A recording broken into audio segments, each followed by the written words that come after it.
everyone, welcome to a mini study guide for Othello. Usually in my read and discuss playlist, I do a summary, an analysis, as well as a context and an author biography, but since Shakespeare is a famous writer and I have a lot to get through, for this video I decided to just get straight on to the summary and analysis. In the opening scene, Roderigo and Iago are talking, and Iago complains to Roderigo that although he hates Othello, he wants to be his lieutenant. Cassio, the guy that Othello actually promoted, doesn't deserve to be here. He's not even a proper soldier. He's an arithmetic. He's all prattle without practice, so he talks more than he actually does. And it should be Iago who's the lieutenant, because Iago actually fought on many grounds. He fought on Christian and heathen grounds, so our own and foreign, showing the dedication to the cause. The other guy is the lieutenant, and I, bless the mark, his worship's ancient. And I've noticed in essay topics when it comes to school, they talk specifically about race and gender, so in this video I decided to do a large focus on these two topics to hopefully help you prepare for the exam, as well as, of course, summarize the entire play. Notice the mentality of us and them. It appears a lot throughout the play. So as I said, the Christian and heathen, this belief that Christian grounds are grounds that are proper and good, and heathen grounds are, so everyone that doesn't believe in the same thing as us, everyone that has a different opinion is a heathen. They're going to hell. If you look and act differently, you're the heathen, and this attitude is at the forefront of the play. Iago complains about Cassio being a Florentine, not like us Venetians. There's an implication that he doesn't really deserve this position because he's an outsider. He's not like us. Iago complains also about preferment goes by letter and affection, and there is truth in this. So we see that Othello is very much admired, and his connections and all of this help him to be in the position that he is today. Reputation is very important, and often it's not how honest you actually are, but how honest people think you are that determine your outcome in this play. Iago is an important character in this play. He's the villain, and because he's the villain, he has many monologues, so I chose to have a focus on them as well. For example, he says that there are people who honestly respect their master and in the end get discarded, while he, Iago, is this enlightened person who understands that we cannot all be masters, and he personally is the good kind of servant that, throwing but shows of service on their lords, do well thrive by them. Whereas of those people who genuinely serve, whip me such honest knaves. Those like him get rich, and these fellows have some soul. So even his desire to be in the lieutenant position for Othello, even his spite that he feels, is not really because he respects Othello and he wants Othello to respect him. It's because he's only looking out for his own interests. And in this scene, Roderigo and Iago complain about Othello a lot, but they never really call him by his name. We only know as the reader that this is Othello because, of course, this is a play about him. But they call him the Moorship. You were black, you were an outsider, and people would call you that. And it wasn't really a high status, so by calling him Moorship, it's sort of laughing at his position in implication that he doesn't really deserve it. And Roderigo and Iago, as they scheme, we find out that the reason Roderigo is helping Iago is not because he feels like personal hate against Othello. It's just that Othello is dating Desdemona, and he loves Desdemona. He wants her to be his wife. He wants her to love him back. So as a sort of default, he's just projecting his own hatred of the fact that Desdemona didn't choose him onto Othello. And so the two of them scheme, and Iago persuades him to go knock on Brabantio's doors. And we find out that this is not the first time that Roderigo has bothered him, because in fact Brabantio was furious. He told him not to haunt about my doors. My daughter is not for thee.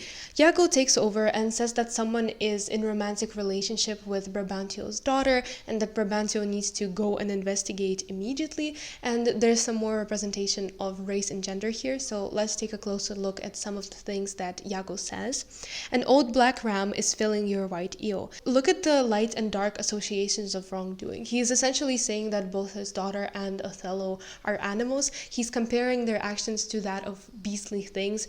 You'll have your daughter covered with a Barbary horse. You'll have your new ogres neigh to you. You'll have coursers for cousins and genders for Germans. Again, if the previous time wasn't clear enough, the issue Brabantio should be having is not only that his daughter is sleeping and not respecting her chastity, it's that her daughter is sleeping with a man who's of another race. There's an implication that that your bloodline will be ruined forever and your sons and daughters will be foreigners, and do you really want this fate, this shame upon your household? You need to go and interfere immediately.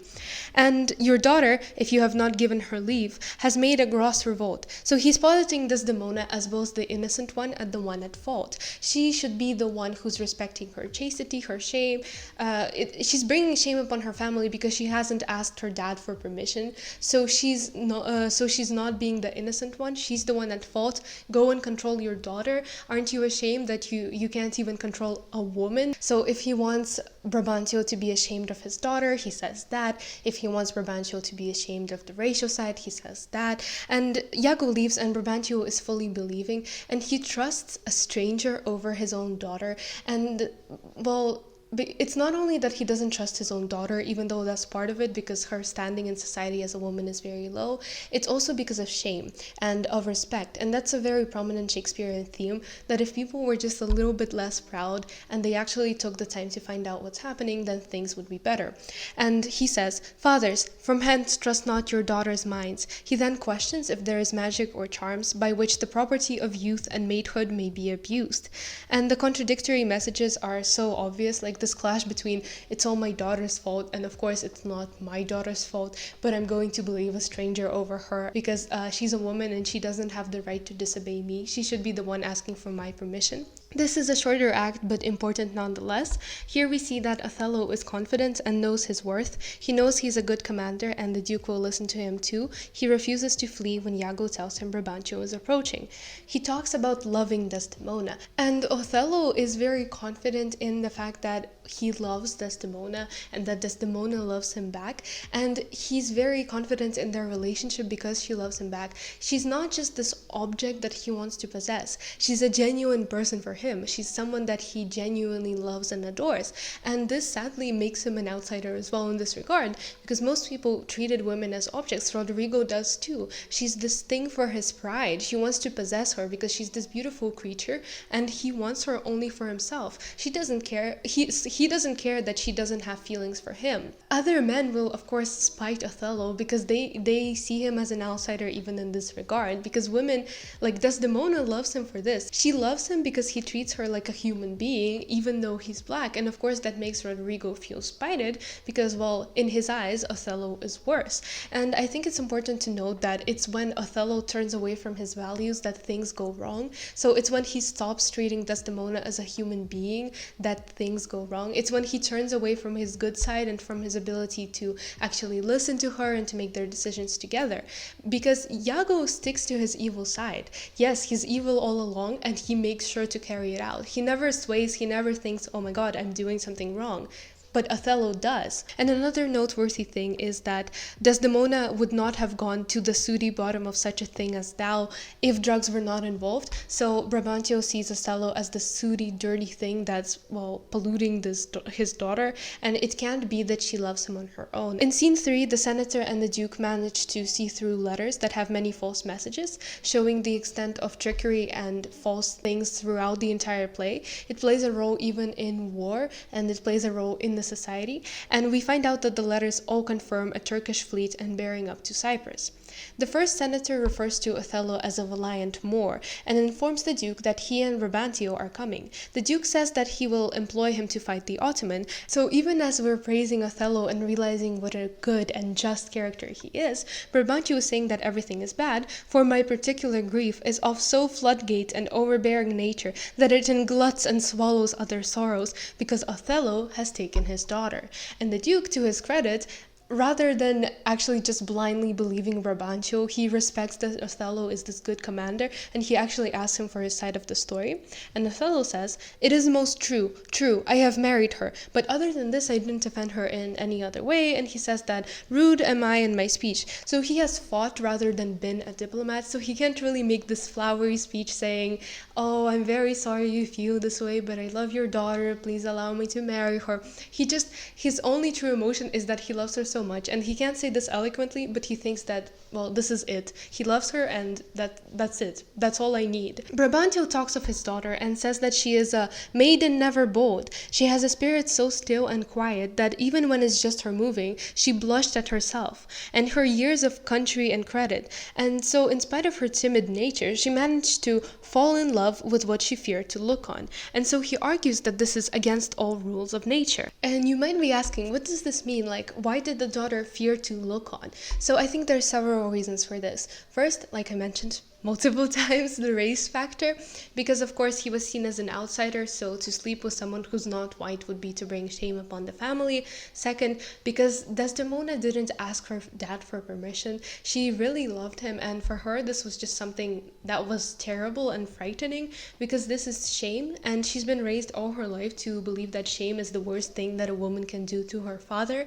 And so this relationship is, well, terrifying for her. She can't even consider the possibility. For most women born in wealthy families, and just women in general, to shame was to mean death, because it was just such an embarrassment to bring it upon your family. So for Brabantio, there must be practices of cunning hell and mixtures. So he's saying that Othello like drugged her or like conjured her. And this idea of conjuring is very important, because people used to associate this otherness with a sort of primitiveness. Because what does us and them mentality mean? Well, it means that we're on one side and them is the enemy. They're not even people. We're this like very developed, very clever people, and they're this primitive people of primitive nature. And so because they're primitive and because they're not very civilized, they have access to certain things that we don't understand, so they mess with nature. The Duke says that this isn't really proof, and so I think there's two reasons for this. Either one, he doesn't really want Othello gone as his commander, because of course he would have to act and respect a father and his wishes for his daughter. And the second one is that he genuinely respects Othello for all that he has done, and since he actually listens to him, I am more inclined to think that it's the latter. Othello has earned his respect. And then we know that Othello is a brilliant commander, and he explains further how he got Desdemona to love him. He says that he came to Brabantio's house a lot because the two of them used to be quite close, and when he came to Brabantio's house, he would tell him tales of his travels, of how he got sold into slavery, how he narrowly escaped, how he fought on all over the world, how he saw cannibals, basically all of his adventures. And of course Desdemona, who's confined in her house all day, who has literally no opportunity for socialization because being seen with another man is bringing shame upon her family. I mean, of course she's excited by his adventures because she has never traveled outside her house, and here you have this like strong, handsome man who's telling her about the things that she can never see, and there's this promise that maybe if I marry him I can see this. And of course, well, he's also like so amazing, and so she loves him genuinely. And so when Othello explains this, the Duke agrees. Well, like, of course, these tales, they will make women fall in love with him. And that's all there is. There's no drugs. She loved me for the dangers I had passed, and I loved her that she did pity them. And then Brabantio lets Desdemona speak, who says that although she is bound for life and education to her father, she feels the same duty to Othello, because her own mother loved Brabantio, so her father, more than her mother loved her grandfather. Okay, that was confusing. So basically she feels that she has a stronger duty to her husband rather than her father, because although she owes a lot to her father, this is her husband, and it's a woman's job to like give herself and to see obedience. So even though she feels like an actual person, she still feels like it's an act of giving herself away. If for your course it's really important to actually talk about the fighting details, like who's fighting who, the Turkish fleets, the like Cyprus fleets, then I would reread the passages. But Brabantio is not very happy, and he also says to Othello, she has deceived her father and made thee. And Othello replies with, my life upon her faith. A bit of grim foreshadowing here, since indeed when Othello loses faith in Desdemona and her chastity and her devotion to him, things go wrong and he ends up dead and Desdemona ends up dead.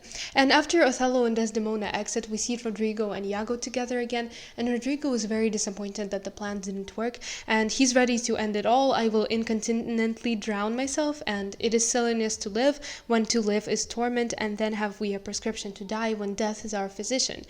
Then Iago says, don't be silly, just go sleep it off. He plays this part of a comforting friend who like actually cares about Roderigo, even though as we'll see later this is not the case. He manages to comfort him, and he says that 'tis in ourselves that we are thus or thus, so you reap whatever you sow in your garden. He holds this belief that Roderigo just needs to sleep it off and focus better, because if he believes in himself and if he is confident in himself, then he will get whatever he wants. It would be an interesting essay topic to talk about to what extent you think Roderigo is actually like a positive character in some traits, as in his determination, in his desire to seek things within. But then of course we must also not forget that this is all part of his plan, that he's a manipulator, and that he wants Roderigo's money and he wants to spite Othello, so even in comforting him, he thinks ahead. The scene is set in Cyprus, and Cassio arrives first to talk to the governor and express his worry that Othello was lost at sea. Desdemona arrives next and immediately asks people, where is my husband? So it really shows her devotion and her love. She doesn't ask like, oh, can I have a glass of water? Oh, can you show me around? No, she asks immediately, where is my husband? I want to be with him. I miss him. And Iago and Desdemona banter, and Iago expresses women as always wanting to have sexual relationships. But again, if she had perfect virtue, it would be boring. He really does see women in this very misogynistic regard, in this regard that, oh, she only wants to have relationships with other men. It's impossible for her to be faithful. She's not really in control of her emotions. Iago doesn't really respect women, and he carries this opinion even with his own wife, Emilia. And Emilia genuinely loves and wants to please him. We will see this later. But he views her just as a tool, so he continues to use her. Cassio is always courteous. It's in his nature. And so he comforts Desdemona. He takes her hand, like, everything will be okay, your husband will be here soon. And Iago is always observant. Iago is always watching. He sees this and he thinks, I will use this against them later. And so he starts whispering to Roderigo like, hey, look, I think Cassio and Desdemona, I think there's something going on. Maybe we can use this. He convinces Roderigo that Cassio won't always love Desdemona, and that, well, when she stops loving Othello, since women are always unfaithful, she will love Cassio next, so Roderigo should get rid of Cassio in advance. And we see that Iago often talks to the audience. He talks aside in stage directions, and this is a tool that Shakespeare often uses in his plays to give the villains a chance to express their opinions, to show that they're always scheming, and to of course build dramatic effect. And it's interesting that Iago after this says, I do love her too, not out of absolute lust, but partly led to die at my revenge. His hatred runs so deep that he loves her out of spite. He doesn't really love her just because she's this beautiful, genuine person. He loves her because he wants to spite Othello. In Act 2, Scene 2, it's literally a quick speech by a herald announcing that Othello is calling a celebration because the Turkish fleet was sunk and he recently married Desdemona. Othello tells Cassio to make sure everyone doesn't drink too much, and he leaves with Desdemona for their wedding night. Both characters trust Iago and think that Iago will be in control. And during this part of the play, Othello and Desdemona leave to consummate their marriage for the first time. And this is important because it shows the extent of religious belief that both of them had. So even though they love each other, they withheld, even though a lot of couples probably didn't withhold, just in secret. And so, like, for them, this is a very important night. They exhibited all of this control and they want to make it special. It's important. They want to take their time. They love each other. They genuinely want to, like, have each other in a comfortable place. And so when they leave Cassio in control, it's an act of trust. And Iago wants to use it, and he tells Cassio that he should drink to celebrate, but Cassio knows that it's an important night, and he instead talks about their goodness and how cute they are together and like how loving the couple is, and refuses to drink. So Cassio's goodness prevents him from falling to Iago's schemes. But then Iago uses alcohol, and even though Cassio's mind is pure, his body is not. His body can easily fall prey to these drugs. And it's ironic, isn't it, that Iago is the one who's trying to drug people, because we had this idea before that drugging is for the primitive people when it is clearly Iago. The devil is inside, the devil is among us, not outside of us. We should look instead amongst ourselves and see who's actually spreading mistrust and misinformation. And it's interesting, another essay topic to think about. If Shakespeare is critiquing his society, knowing the importance of his plays as a historical value, and he's sort of sending off this message to future generations like, don't make our mistakes, this is a problem, he's teaching his audience, or if I'm overthinking it and instead it's just the way that time was, and so it's not really a critique, it's just us in the modern world seeing the problems in this. He gets Cassio drunk and he uses Montano, another one of the party goers, to provoke Cassio. And Cassio and Montano fight because of course Cassio is drunk from all the things that Iago gave him. Othello comes in and he says, "Why? How now, ho? From whence arises this? Are we turned Turks?" Even Othello has this racial mentality, but then again, sadly, this is war, and in war people lose control, and they really show the worst parts of themselves sometimes. And Iago starts explaining to Othello what happened, because of course he's the next one after Cassio, so he's the one who should be explaining. And Iago knows that people will see what they want to see, so he makes sure to tell in a way that portrays him as being hesitant to snitch on his friend. So as in, oh yeah, well, Cassio was involved in the fight. Yeah, Cassio started the fight. He was armed, but also he was drunk and it's a special night, so can you blame him? It's like that sort of way of telling. And Othello, of course, sees this because he thinks that Iago is honest, and he thinks, oh, how nice, Iago is looking out for his friend, and like, good job, Iago, you care about your friends honestly, you're trying not to blame him, but like, Cassio, you messed up, you ruined my night. Cassio complains to Iago and he says, "Reputation, reputation, reputation. Oh, I have lost my reputation. I have lost the immortal part of myself, and what remains is bestial." Like I said, reputation was key, and he's very crushed about this. It's not only that he lost the trust of his friend, but that he ruined his reputation as a man who can be trusted. And Iago rushes to comfort him and says, "Reputation is an idle and most false imposition, often got without merit and lost without deserving." So the message is, unless you think you're a loser, you're not a loser. And he tells Cassio that instead of going to Othello and talking it out, he should talk to Desdemona instead, because Desdemona will be nicer, and Desdemona can see that Cassio is this good guy, and oh, you just made a mistake, you need to give time to Othello. And Cassio is all the more eager to accept this, because of course for him, well, he messed up. He doesn't want to be confronted with his shame, with the embarrassment of having to apologize for his mistakes quite yet. So yeah, let's see how his schemes play out in Act 3, Act 4, and Act 5 coming next video. So thank you so much for watching, and I hope this video helped, and see you next time.